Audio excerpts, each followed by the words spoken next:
Hi, welcome back. So we are started discussing on AWS Solution Architect training one by one with hands-on. So today, as part of this class, we are going to discuss on Transit VPC. What is the use of it? And Transit Gateway, what is the use of it? And we are going to have detailed hands-on. So let's go inside, right? So previously, say for example, I have a VPC1, VPC2, VPC3, and VPC4. So whatever servers in this VPC, whatever servers in this VPC, whatever servers in this VPC. So basically we have many VPCs, many servers in each VPC, right? Suppose A want to talk to D, VPC D, right? You need to have this pairing, right? Suppose VPC A want to talk to VPC B. That means this VPC A having some servers, and those servers want to talk to some of the servers which located in VPC B. That means you need to have this pairing, and VPC B and VPC D the same, vice versa. You need to have each direction VPC pairing, which slowly will make your infrastructure is more stringent and more complex, right? Even if you want to keep add your customer on-premises networks, also you need to have separate. So if you look like this architecture, it's really complex, and manageability also it's going to be really challenging on day-to-day basis, right? So how do we avoid this? Using some of the VPC features, right? So go next slide. And here Transit VPC have some challenges. So either VPC A and VPC B and VPC C want to talk to each other, as well as want to talk to some outside on-premises also. So Transit VPC, it's like a some appliance, Cisco CSR, where you need to deploy this. Using this, you need to have all interconnectable, right? So this way you can simplify the network, and you can have very fewer connections compared to the previous one, and you can reduce overall cost, because you are straight away all you are bringing this as a middleman, right? So you can reduce the more times and efforts in terms of administration, and you can deploy even the IDS security. I'm clearing it out. This is one of the solution, right? Then what is the other challenges again in this? Means in VPC pairing, point-to-point connection and non-transitive traffic flow. Means if you want to have one to again communicate other one, in between there are a lot of other VPCs, then you need to have one-to-one traffic flow. You cannot go here and talk to here, right? So this will make slowly your architecture is more complex. And Transit VPC is like a separate appliance. You can get it in AWS marketplace, and of course there is an additional EC2 cost.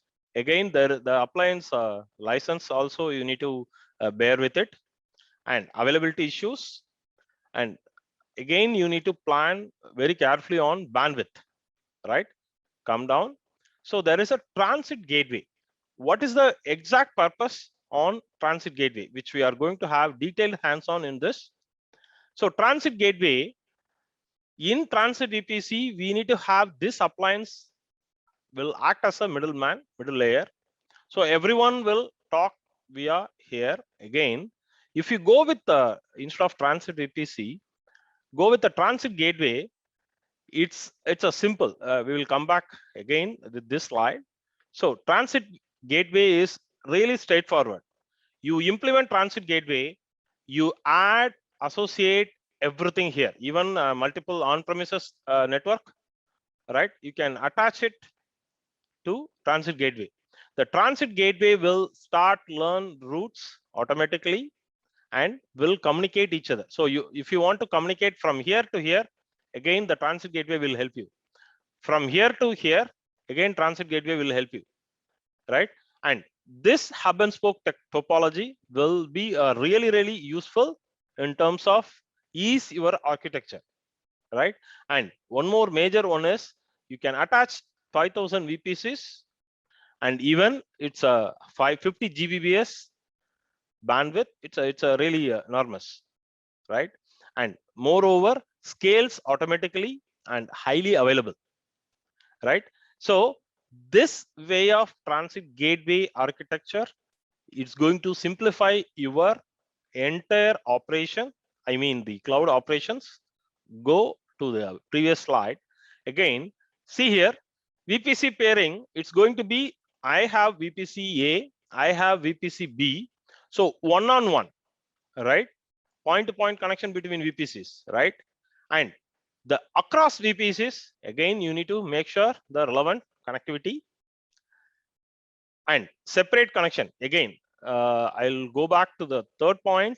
If you want to really understand, go to the first slide.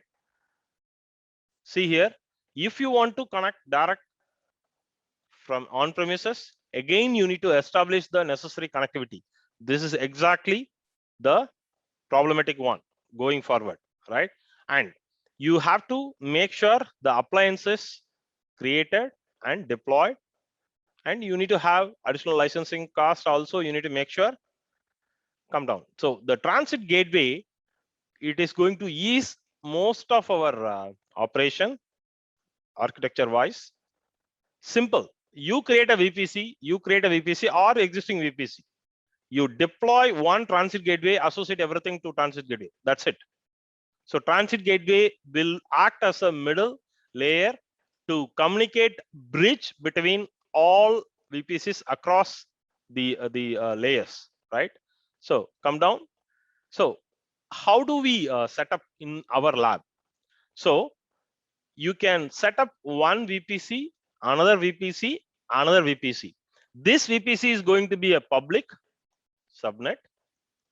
How we are going to implement in our hands-on today. In this VPC, we are going to create only private subnet, and this VPC also we are going to create only private subnet, right? So you create one EC2 instance in this. You create one EC2 instance in this VPC in this private subnet. You create one more EC2 instance in this private subnet in this VPC, right? And create a transit gateway. But before create transit gateway, you log into this machine, right? Try to communicate with this, try to communicate with this. Make sure you are not able to connect these VPCs. You cannot. So now you implement transit gateway and you implement and associate it, and then you check it, it will work. This is exactly we are going to do it. I'm going to clear this. So there is a step-by-step. So this is exactly we are going to implement as of now, right? So we are going to create a 3 VPCs 10.10.0.24, 0.24, 10.20.0.0/24. This one of the subnet. 10.30.0.0/24. So this subnet is going to be part of this VPC. This subnet is going to be part of this VPC. This subnet is going to part of this VPC, right? So let's go to a hands-on. Let's clear this, right? I'm going to say enshow. So this is my AWS console. So go to GitHub. There is a PDF. Whatever I shown the presentation, it is already posted in GitHub. So those who are really new, go to github.com/cloudanlord, and for AWS-solution-architect-training repository. For today class, go to day 24 and go for all step-by-step explanation from this PDF, right? So let's clear this. go to a AWS console. First of all, I want to go to VPC. So I'm going VPCs. What is the VPC we need to create? I'm going to stick with this diagram. So first we will create VPC A, right? So create VPC, say VPC A, and say 10.10.0.0/16. Look at the diagram. So this is exactly we are going to create, say create VPC, and going to create another VPC, VPC B, right? So 10.20.0.0/16. Look at the diagram. 10.20.0.0/16. Say create VPC, and go and create a third VPC, right? Create VPC, say VPC -C 10.30.0.0/24. So 3 VPC got created. Now relevant internet gateway. So you need to make sure this is going to be a public because we need to log in and test, right? So we need to attach the internet gateway, but here we no need the internet gateway. No need internet gateway, no need internet gateway.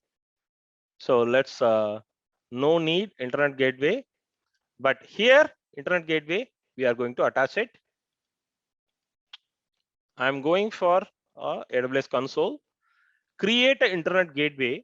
I'm going to name it as say VPC A internet gateway, right? Create internet gateway, and then attach to VPC. We need to associate to VPC A, right? Attach it and route tables. So we will go one by one.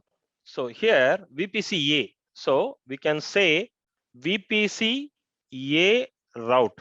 First name it so that you won't get confused. And then VPC B. VPC B route,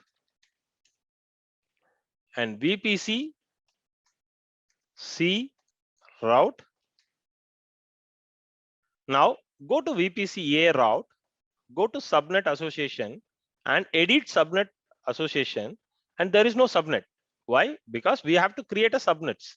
So go to subnets, right? Create a subnets.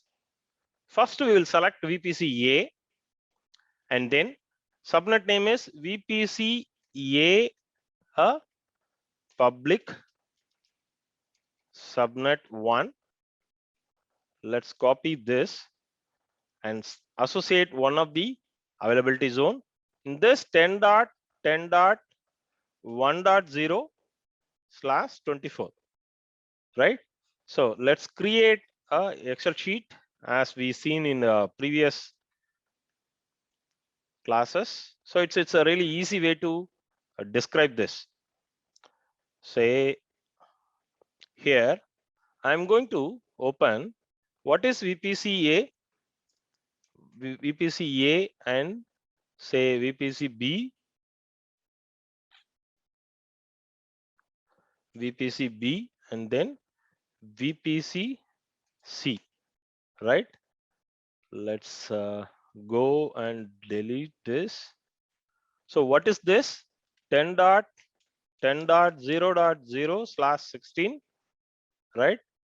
10.20.0.0/16, 10.30.0.0/16, and then so we have 3 VPCs. So in each VPC, what I'm going to do is I'm going to say I can create a couple of row so that it will be easy to understand. So first in this VPC, we are going to create VPC A public subnet 1, right? Public subnet 1. So in this, what we are going to do, 10.10.1. Actually 10.10.0.0, but we will reserve it. We don't want to use it first subnet. So I'm going with the second subnet onwards. So the same way here, VPC B private, private subnet 1. Say 10.20.1.0/24. The same way here, VPC C 10.30.1.0/24. This is how you put it in an Excel sheet so that it will be easy for you to understand what exactly you are doing, right? Come down and 10.10.1.0/24, say create subnet and create another subnet. This time select VPC B. And what is the VPC B? VPC B private subnet. Say VPC B private subnet, select one availability zone, 10.20.1.0/24, create subnet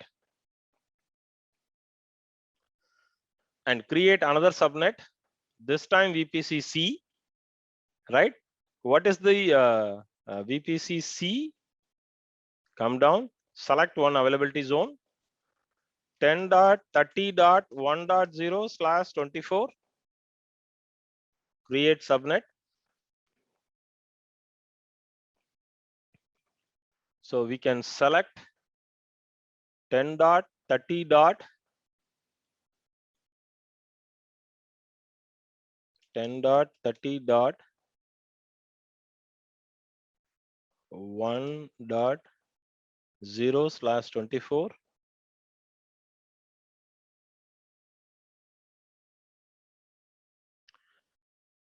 Okay, so there is a typo mistake. So while creating a VPC, instead of 16, we have typed /24. It's okay. So the more we make error, the more we know what we are doing. See here. So there is a typo mistake. So either go here, edit CADR,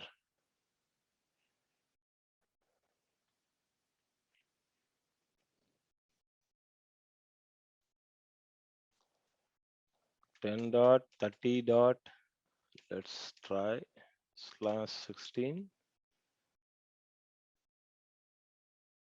Okay, so let's better get rid of this and delete this.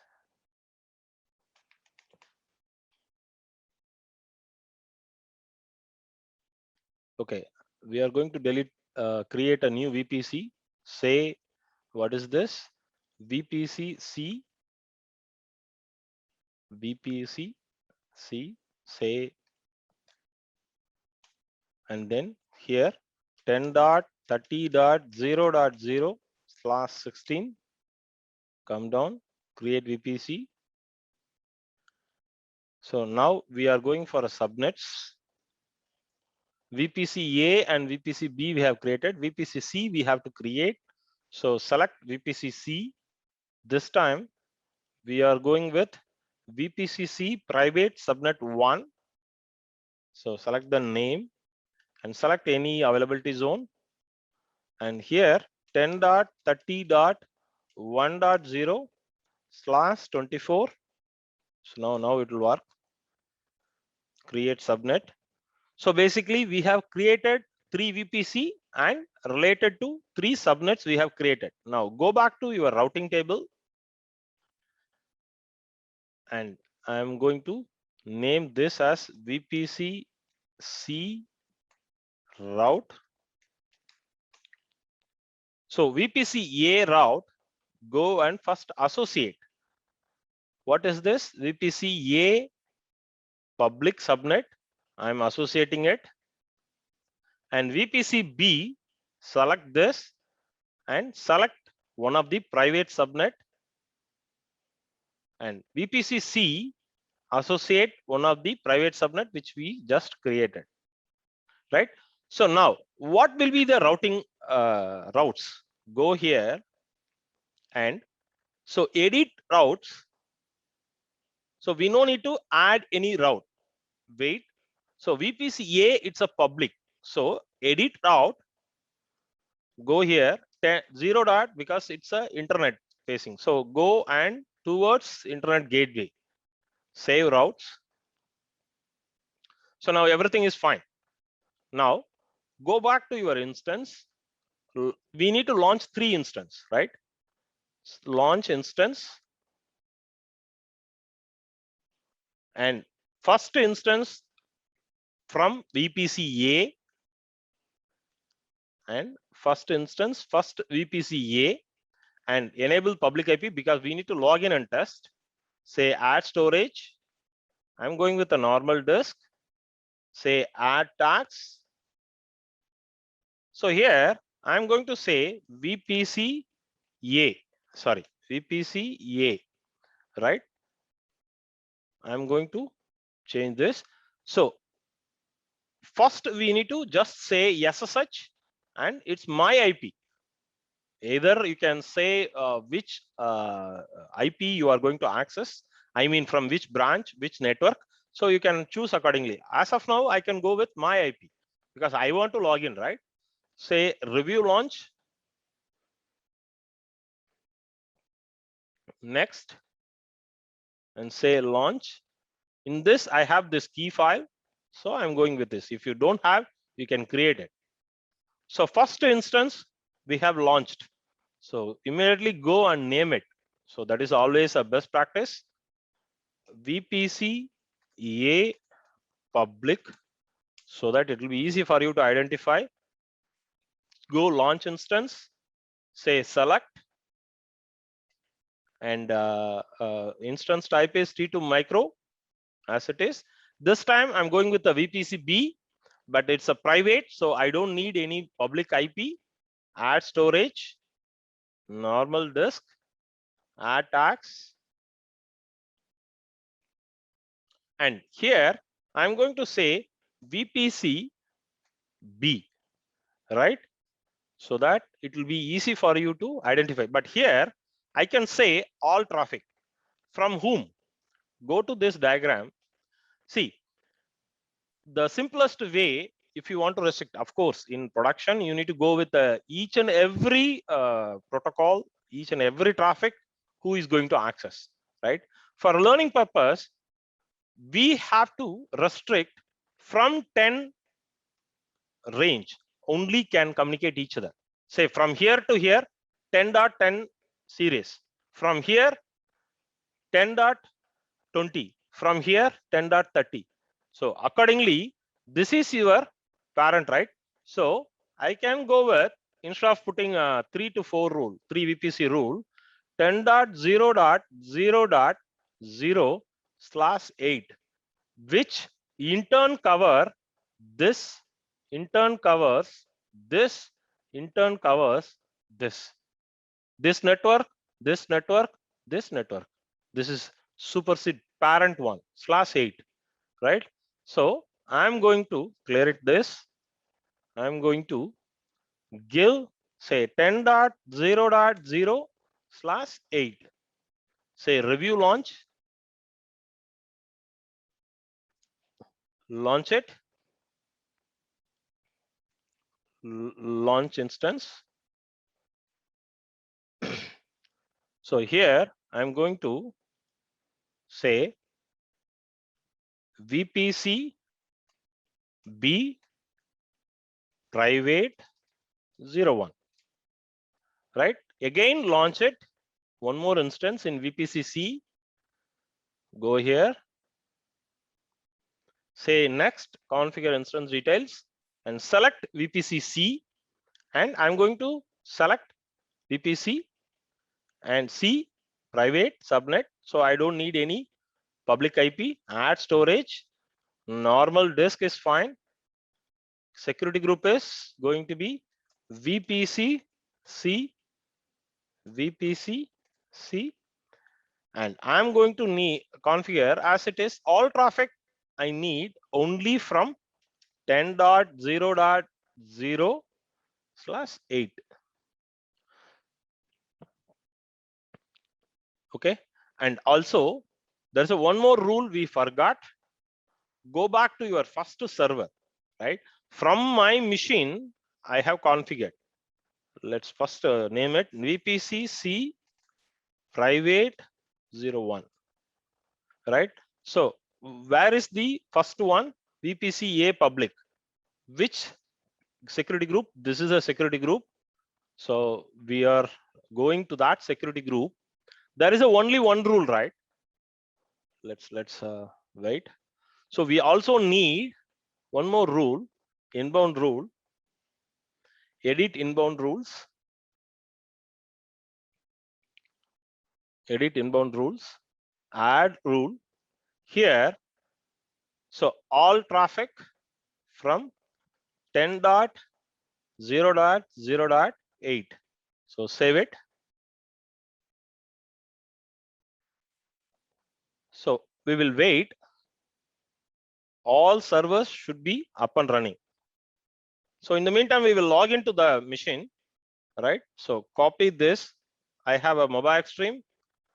Go and open SSH and specify username EC2-user, advanced private key, select it, CNL new, say OK.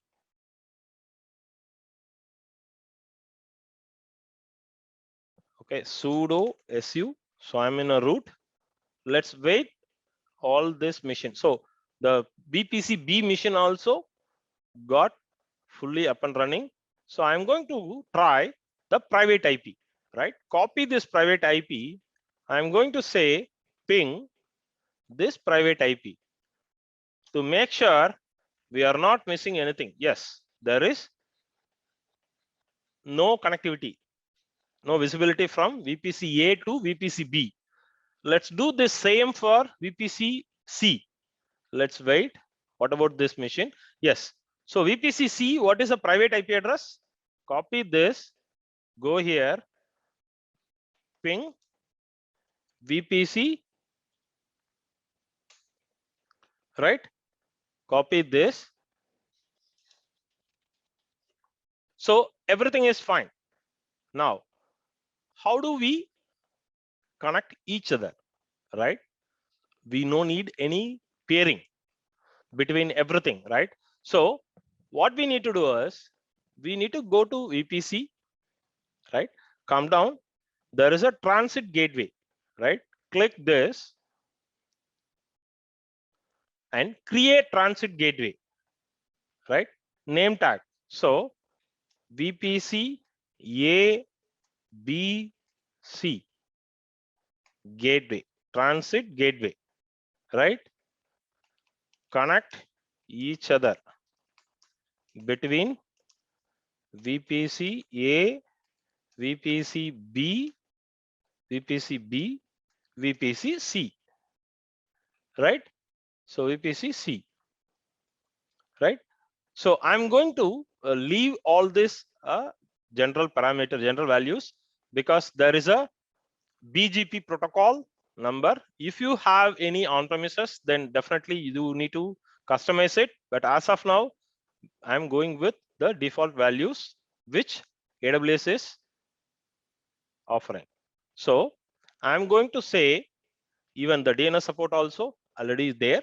So only multicast, I'm not going to go for it. Say create transit gateway. So transit gateway is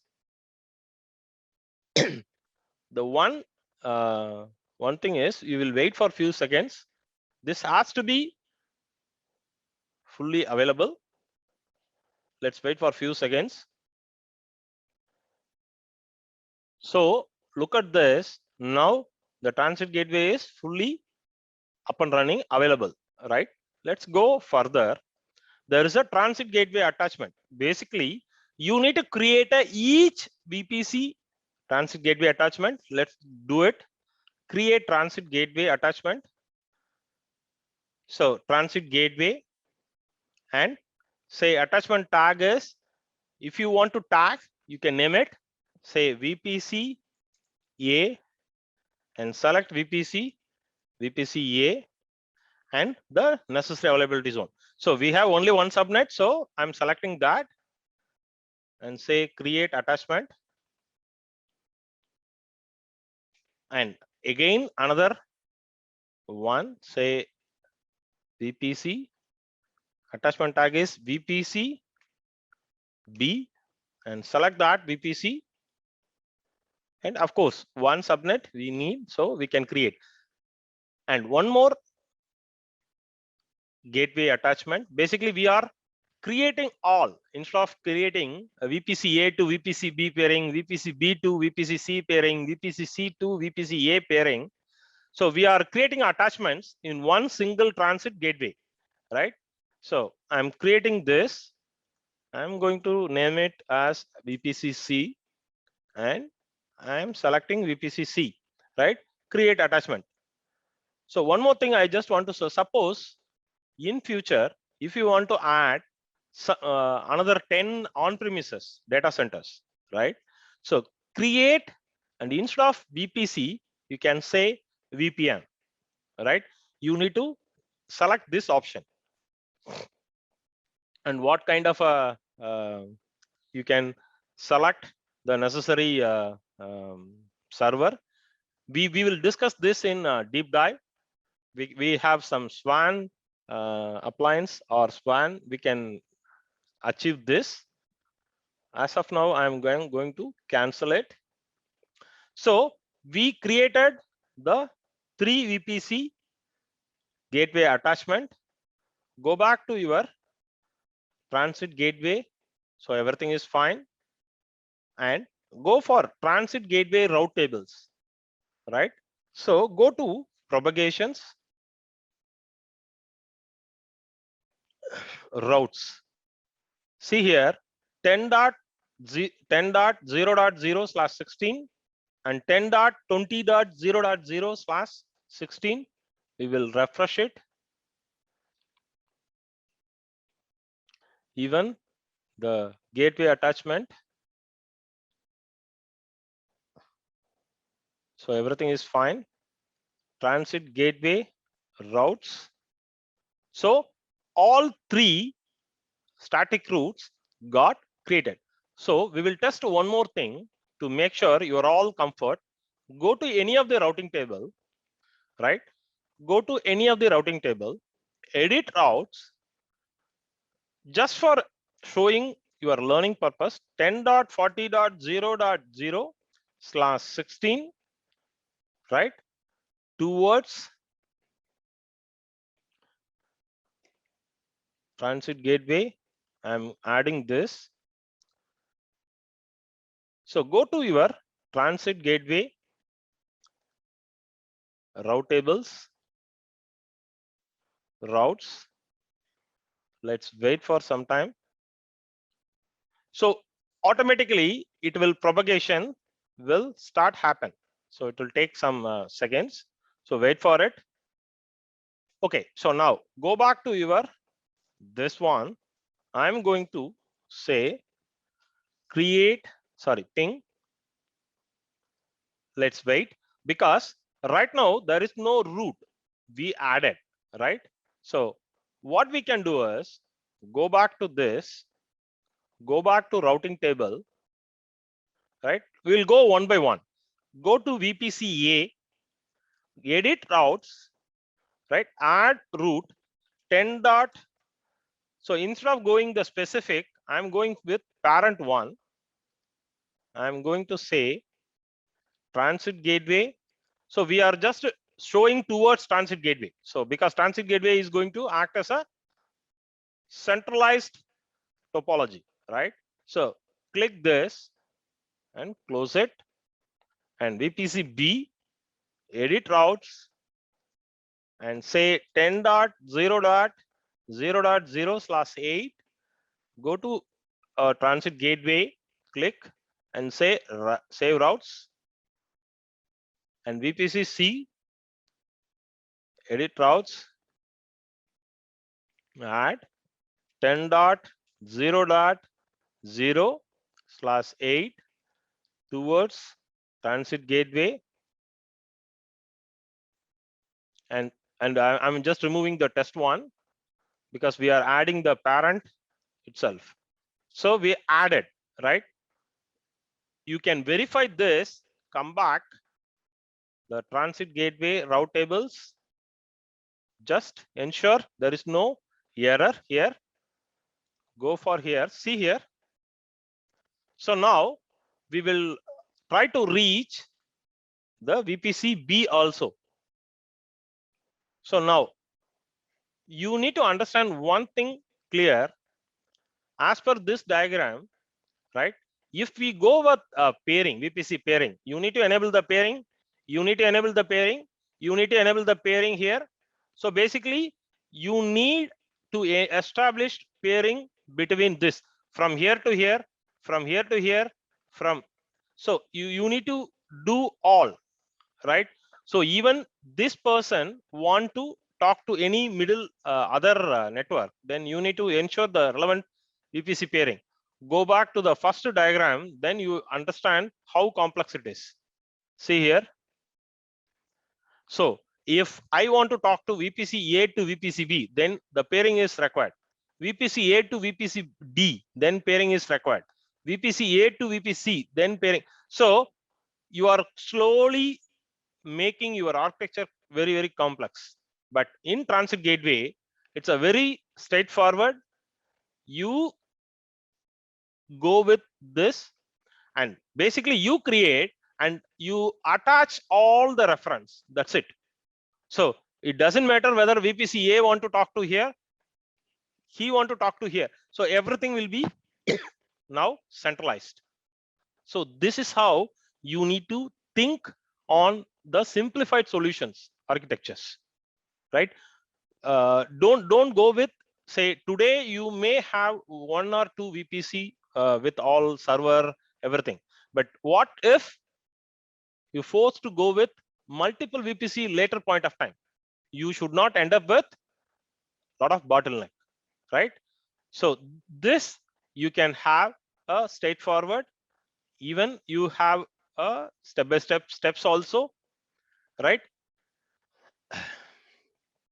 You can refer the steps, or along with this video you can test out this, and once you finished, once you are able to get the ping, right? Of course, ping means you are able to reach, right? Then you safely terminate all the instance and delete all the VPCs and delete the transit gateway attachments and delete remove the transit gateways. Thanks for everyone. Stay tuned. We'll come up with more hands-on. Please do support this cancer initiative, NGO. So you learn and you grow. And at the same time, we are all going to save many children from this cancer. Thanks, everyone.